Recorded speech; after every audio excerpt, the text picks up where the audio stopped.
Well, moving on now to the panel. Now, we received a lot of questions from parents that you wanted answered here this evening. So we thought the best way to do that was to have some of our expert people in their particular areas of discipline to try and at least cover some of the questions. Now, if they're not covered by the panel, all of our student inquiries and other associated people will be around at the end of the session. Please feel free to go up and speak to them. And also, if a parent does have a question, what do you do if you don't get that answered here this evening? Ask at... Oh, your parents just failed. Ask at mq.edu.au. So you can, as parents, go into the inquiry management system and your inquiries will also be managed.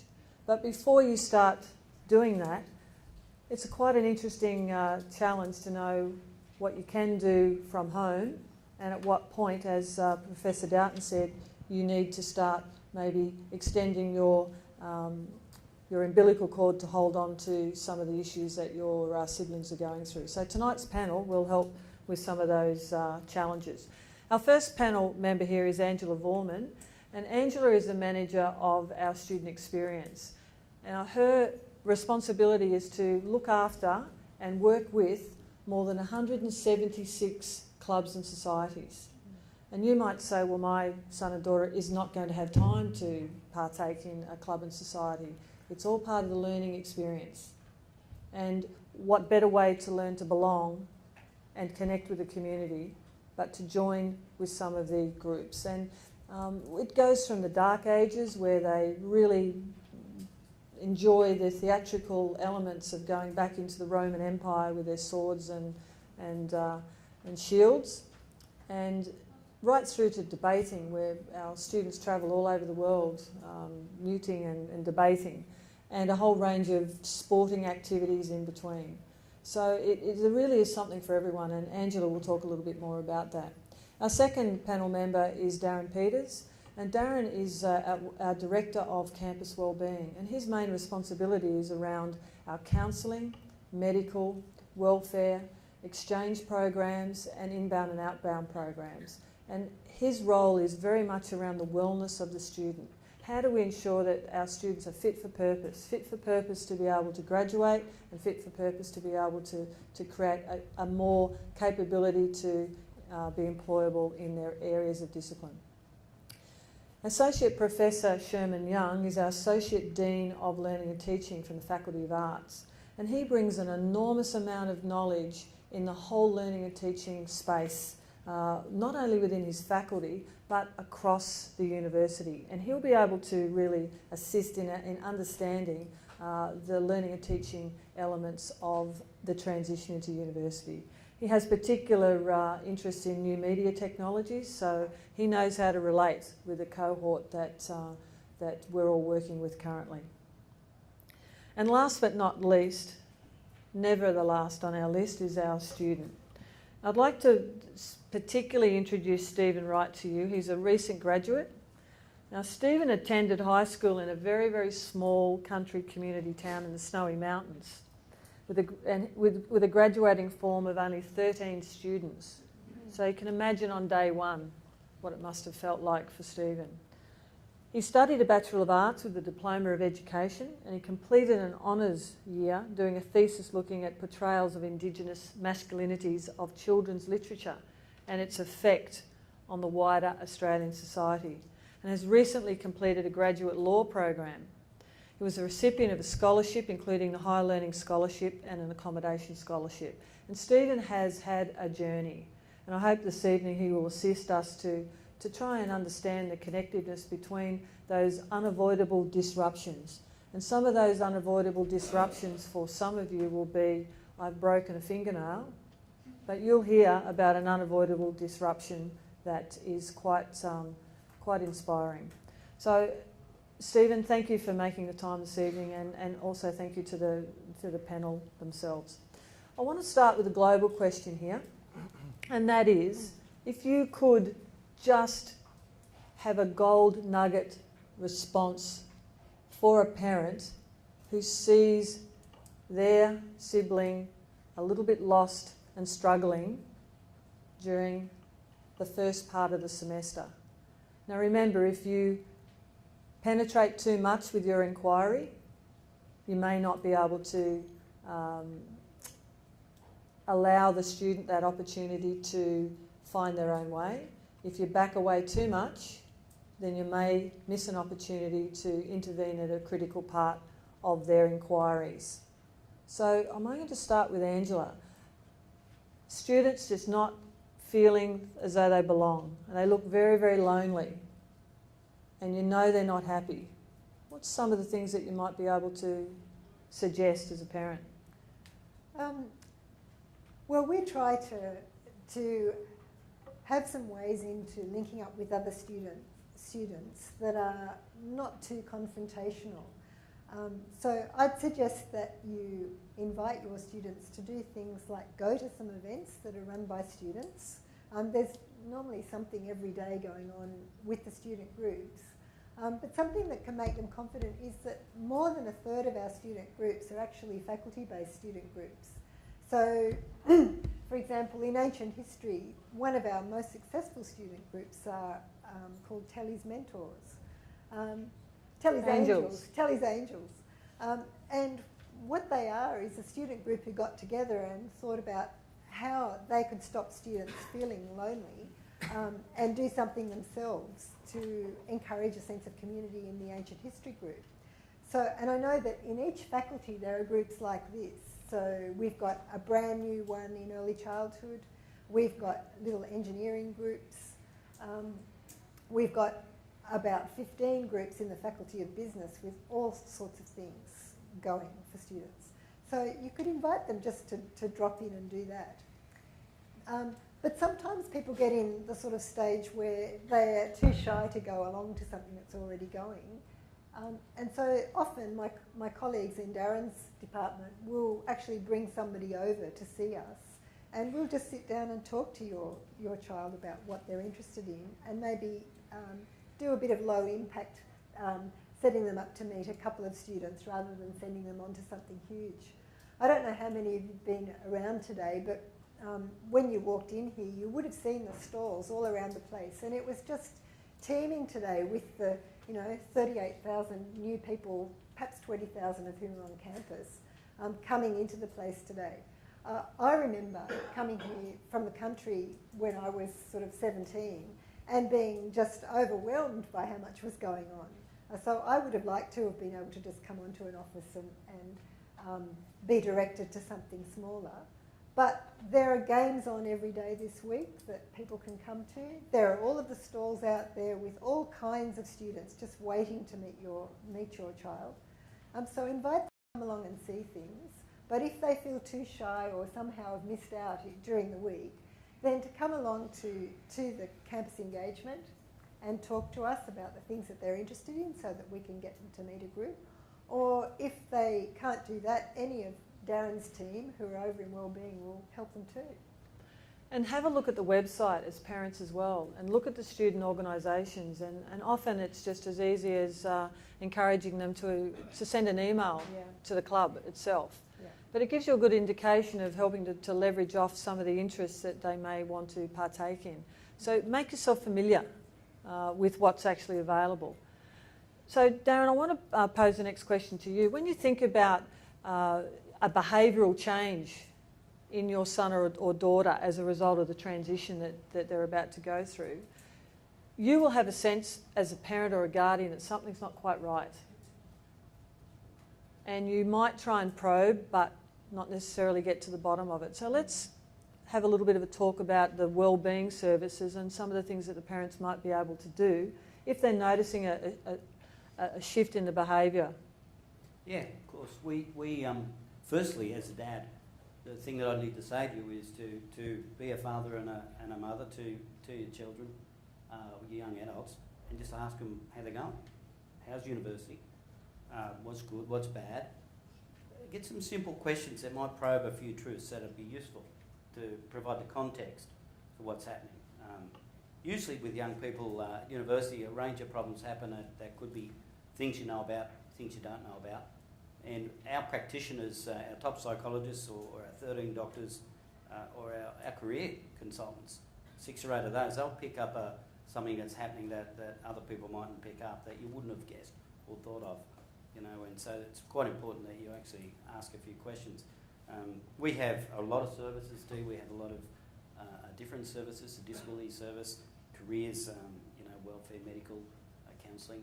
And everyone there does a different job. They're trained as professionals in the area, and they do the best they can to actually help anyone that comes to them. In some cases, parents come too, and they come because they want to care for their young one and make sure they get the best care they can. Sometimes they don't. It just depends on the situations. So we just encourage you to have the frank chat. If anything's wrong, some parents alert us to that. If not, ask your children to come and see us. If you have a look on the student card, there is a 24-hour hotline, and I'd strongly encourage you as parents to even take note of that number. That line is there for a reason, and it's an emergency number, not only just to validate my exams tomorrow morning. I can't remember what room my first exam's in, and people won't sleep. So they can contact this number and at least get a response to a particular question. Now you might say, well, why would you have a 24-hour hotline? The study patterns of students can vary. Some students will be crisis planners, which will drive some parents insane. Other people will be overly planning their whole structure of study programs and may or may not get the necessary sleep that they want and become a little bit anxious. And so this hotline's there not only for the students, but if you've got an inquiry, you can ring the hotline and they will make sure somebody gets back to you shortly after about your inquiries. But it is a fine line, as Sherman will attest to. Often you want to know the progress of your son or your daughter, and often you'll think, I can ring up and find out those results, and then be quite disappointed when you're not given the answer that you want. So I'm going to ask Sherman just to talk about the privacy of your son and daughter's results and how to best handle some of those questions or concerns that you might have. Oh, thanks, Dee. Yeah, if you do call up the faculty, for example, and ask for some details about your students, it's generally not something that we can actually tell you, because our relationship is, as you understand, with your child. Most of them will be over 18, and the relationship we have with them is an adult to adult kind of relationship. I'm also a parent. We're all kind of parents here, and it's interesting. My kids aren't nearly ready for university yet. Hopefully they'll get there one day. But one's just started high school, and I remember when I did and I'm sure you've been all through it, the sort of interviews with schools and saying, well, what are you going to do? And I remember asking the question, well, what about pastoral care? How do we know that everything's going to be okay for our kids? And one school said, we've got this really strong program, and we do this, and we make sure through the teachers that everything's all good, and we communicate with you on a regular basis. And we thought, yeah, that's fantastic. And the other school said, well, actually, we just let the peers do it, and we kind of rely on the students to be, adult. And I kind of thought, well, no, not at high school, not for my kid. So we chose the one with the greater pastoral care, as one does as a parent. I guess what I'm really thinking, though, is that when my kids get to university, I'd like to think I can make that step towards the second approach to pastoral care. And that's the step towards the transition where they really are young adults. And yes, your relationship as parents will evolve and develop. And whilst we totally respect that relationship and we totally understand your care, concern and compassion for your children, really, it's the child's relationship with the university that we have to, in the first instance, take care of. And we will do everything we can to ensure that the student and Darren's office and Angela's office, we will do everything we can to ensure that relationship with us is protected and first rate. But really, it is the relationship with the child, with the student, that is our first priority. So Sherman, believe it or not, some students in this room will have enrolled in the wrong Oh, yeah. course. And along the way, their journey will change into another area. And that's a natural part of the learning experience. Would you like to just share a few examples of how what you'll see in the student at home, but also what you need to do if you've got any inkling that you're on the wrong train and the train you want to get on seems to be going in the other direction? Some of the parents over there are laughing because they probably already realise that they've maybe enrolled in the wrong course. I still wonder what I'm going to be when I grow up. So, you know, it's, I started in engineering and somehow ended up in Faculty of Arts as an arts academic. But we totally understand that students, for whatever reason, will change direction, will decide that something else is their passion.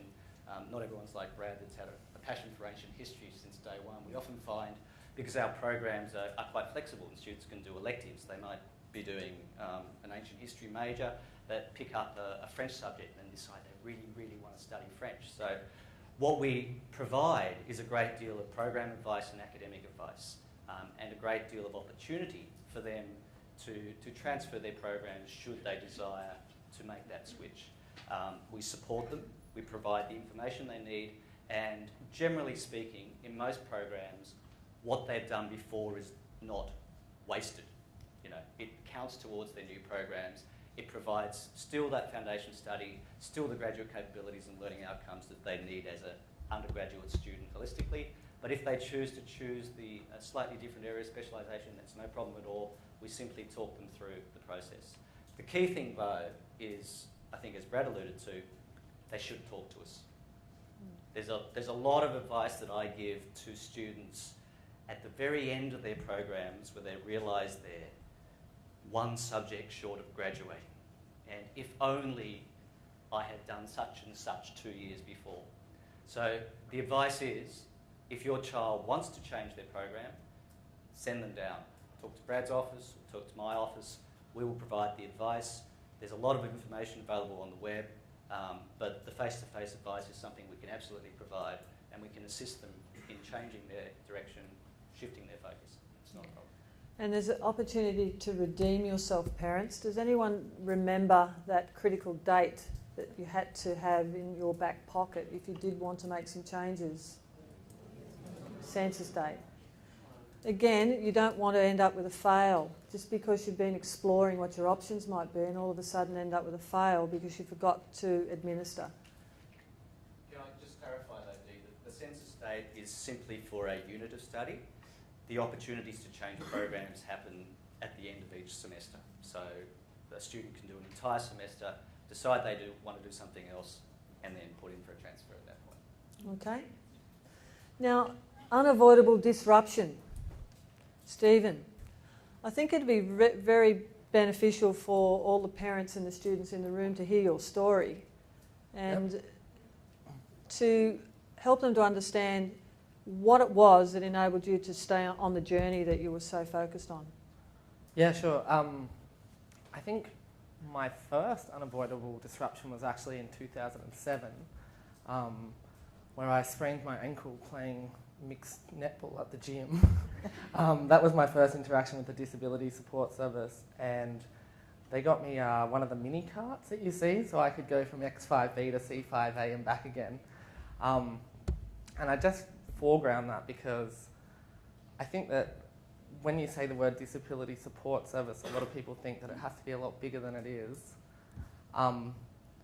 That being said, my biggest interaction with them was a couple of years ago while I was doing my graduate law degree, and found out that I was pretty sick with cancer and had to go for fortnightly chemotherapy, which for my parents was a bit much. They wanted me to drop out of uni, but I didn't really want to because I was having too good a time.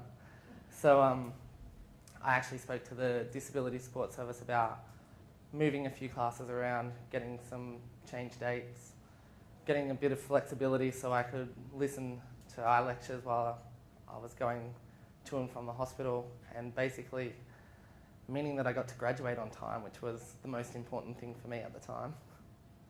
So I think that the message there is that sometimes the student might want to continue their studies, even though you think it's best if they stay home and rest And that interaction with their peers, as Stephen said to me a couple of times, was probably one of the things that kept him going, and was able to find a way, because I think it was Gail mentioning, it's about us doing our best to support each of the students on their various journeys, as Professor Doughton said. You all have a unique journey that you're about to go on, and our big bureaucracy, as universities can tend to be, has to somehow be like water and flow with you within the rules and the regulations that are set down and the integrity of the academic process.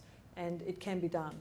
So I think it's important to recognise that you all will have some challenges along the way. Which brings me to a question for Darren. When do you start thinking about your employability? What can you do while you're still at university, and what sort of support's available both at the faculty level and within the careers area? We'd like to say with the careers team, everyone should think about outcomes like employment or further study or just exploring life from the start of their university journey, and actually work on it all the way through.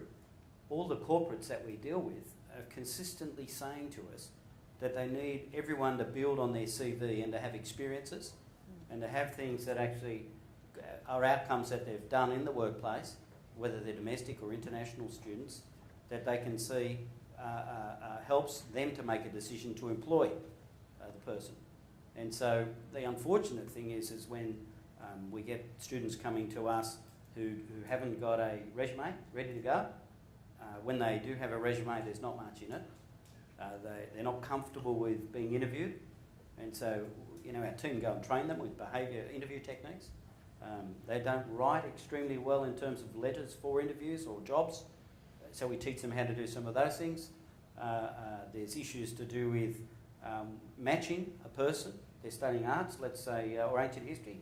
Let's say our friend Brad, he's looking for a job, for example, in administration, and someone's got to have a firm chat about, well, hang on a minute, let's see where the matching's here, and is there something in administration you could have done? So there's a lot of development and things we can do, but it's every year.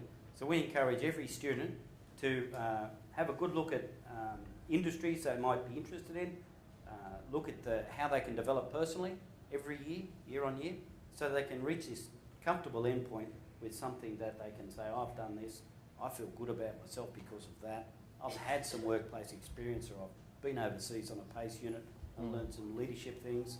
It all works together well. I've done an internship, for example. The Vice-Chancellor has really suggested a strong push for internships, and companies around here and in New South Wales the university can align with, and that'll explode a lot this year and next year when all of those things start rolling out. So I'd say that, Dee. I would just say one thing that comes out of the stats, 76% of students undergraduate students at universities get a full-time job at or around $55,000 a year. That's 76%. Macquarie's close to that target in there. We're above in some areas and just under in others. So that's a good thing. Now, you're saying, well, what about the rest of the 100%? Well, 20% of those who love being researchers and continue their study into a master's degree or a PhD or something, and the other 10%, some are part-time and some are actually wandering the globe. So that's an example of what happens. So as you can see, there's an enormous amount of different ways of dealing with all the scenarios that you will face. But one of the final sort of questions I'd like to ask the panel is if you could give the parents one message to take home tonight in order to maintain that family connectivity and that support and release at the same time, what would it be? And I might start with Stephen, if that's okay. Yeah, sure. My parents actually had a little bit tougher. I'm about a 6-hour drive away, so they only had a phone call. And they were really worried when I first got here in terms of interacting. So they really, really encouraged me to get involved in everything that I could. I think they were regretting that decision 2 weeks later when they hadn't heard from me.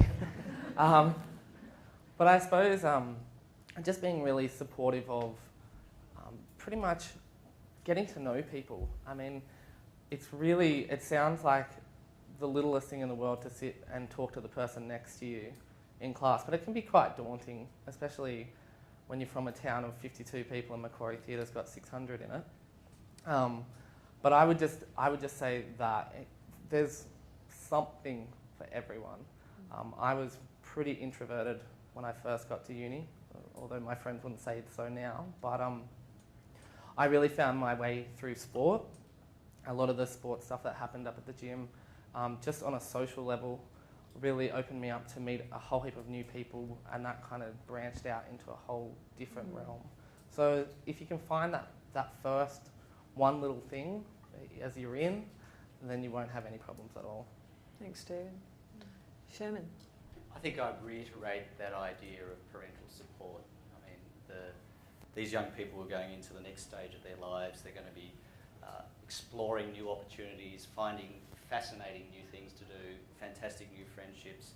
I mean, I don't know about you, but I know that the friendships I made at university were ones that really gelled and continue right throughout my life.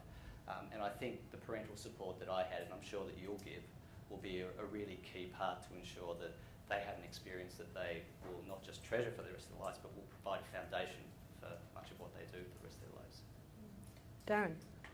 I'm going to dodge the loving and caring and supportive and listening bit of it, because I think you've heard a bit of that before. I'd like to be a bit more pragmatic.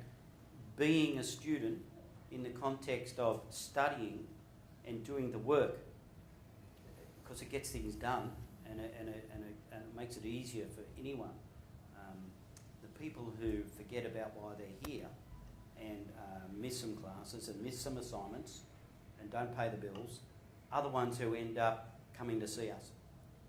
And so my advice would be to make, as quick as you can, get them to be a student.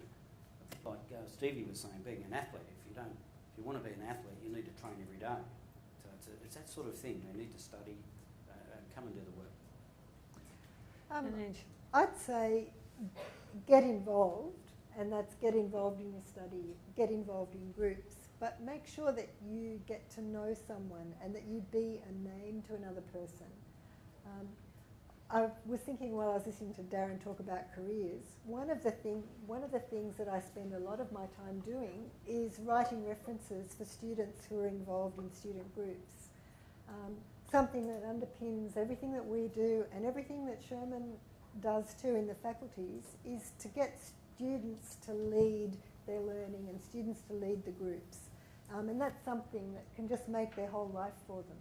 So know another person, be known to other people, and be involved. That's what I'd say. Reminds me a bit of a funny story in one of the larger theatres on campus, and we had Ian Thorpe studying here. He's deferred at the moment, he's a bit busy, sitting next to this young girl, and one of the lecturers was handing out the assignments, very quickly saying the names, and they were being passed back. And he said, Ian Thorpe, and the girl next to Ian, and they'd been sitting next to each other for 3 weeks, went, oh, sure. And she turned and looked and said, oh my God. She had spent 3 weeks like this. Now, what a wonderful conversation she could have had with him in those 3 weeks, had she just taken off a little bit of the blinkers and had a look around. It's a fabulous community, but you have to squeeze everything you can out of it. And the only way you can do that is to connect, connect, connect. So panel, thank you very, very much. And we do invite everyone to stay around, ask a few more questions, and thanks very much for your attendance this evening.